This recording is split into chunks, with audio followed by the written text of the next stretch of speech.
hello guys होइन आज चाहिँ म चाहिँ यो ज्योमेट्रीको चाहिँ यो थेरमहरू 12वटा थेरम छ नि त होइन त्यो 12वटा थेरममा चाहिँ सबभन्दा बढी इम्पोर्टेन्ट कुन चाहिँ थेरम छ त कुन चाहिँ थेरम चाहिँ एससीमा चाहिँ अलिक बढी सोध्न सक्छ चाहिँ म भन्छु होइन अलिक इम्पोर्टेन्ट थेरम भनौँ न क्लास 10मा चाहिँ अलिक सोध्न सक्ने सबभन्दा इम्पोर्टेन्ट थेरमहरू चाहिँ कुन चाहिँ हो भनेर म भन्छु होइन कुन चाहिँ थेरम चाहिँ अलिकति इक्जामहरूमा चाहिँ फर्स्ट टर्म सेकेन्ड टर्महरूमा चाहिँ अलिक बढी सोध्छ कुन चाहिँ थेरम चाहिँ अलिकति इम्पोर्टेन्ट छ भन्छु होइन थेरम वान त्यस्तो इम्पोर्टेन्ट छैन अनि थेरम टू चाहिँ यो चाहिँ क्वेसनहरू यसबाट चाहिँ सोध्न सक्छ त्यसैले यो चाहिँ याद राख्नु थेरम टूको लागि यो P is to MB vector plus NE vector plus B M plus N theorem 3 छ एक्सटर्नल डिभिजनवाला एक्सटर्नल डिभिजनको नि मेनली चाहिँ यही याद राख्नु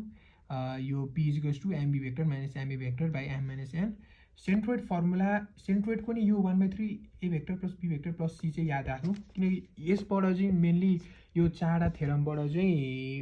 मेनली हेर्ने हो भने मतलब थ्योरिटिकल क्वेसनहरू आउँछ यो थेरम चाहिँ प्रुफ गर भनेर चाहिँ आएको मैले देखाएको छैन अहिलेसम्म अब चाहिँ यो चाहिँ थेरमहरू इम्पोर्टेन्ट छ यो थेरम 5 थेरम 6 र यतापट्टि थेरम 7 छ यो थेरमहरू चाहिँ अलिकति इम्पोर्टेन्ट नै छ यो थेरमहरूलाई चाहिँ तपाईँहरूले गर्नु नै होला यसमा त झन् यो मेनली यो तिनवटामा नि सबभन्दा मतलब यो एउटा छ यो two side angle is parallel to the third side अनि एउटा छ बेस यो चाहिँ बेसवाला चाहिँ अलिकति इम्पोर्टेन्ट नै लाग्छ मलाई चाहिँ यो जिरो देखाउनेवाला यो पर्पेन्डिकुलरवाला यो चाहिँ मलाई अलिकति इम्पोर्टेन्ट नै लाग्छ अर्को चाहिँ राइट एङ्गल इक्विडिस्टेन्स यो पनि इम्पोर्टेन्ट नै छ यो पनि यो फिगर सम्बन्धित क्वेसनहरू चाहिँ मैले सोधेको देखाएको छु यो पनि इम्पोर्टेन्ट नै छ अब चाहिँ झन् इम्पोर्टेन्टहरू हो क्या यिनीहरू चाहिँ झन् इम्पोर्टेन्ट हो थेरम 8 थेरम 9 र थेरम 10 थेरम 11 थेरम 11 राइट एङ्गलवाला अनि थेरम 12 यो सर्कलवाला यिनीहरू चाहिँ इम्पोर्टेन्ट नै छ तर यसमा पनि यो पनि त्यस्तो इम्पोर्टेन्ट छैन यो प्याराग्रामवाला चाहिँ अलिकति इम्पोर्टेन्ट नै छ यो पनि अलिकति इम्पोर्टेन्ट छ रोम्बस बाइसेक्टवाला त्यस्तो इम्पोर्टेन्ट छैन यो थेरम त्यस्तो इम्पोर्टेन्ट छैन डायगोनल अफ रेक्ट्याङ्गल चाहिँ मैले धेरैचोटि सोधेको छ जब म क्लास 10 आउँथेँ डायगोनल अफ रेक्ट्याङ्गल चाहिँ धेरै इम्पोर्टेन्ट हो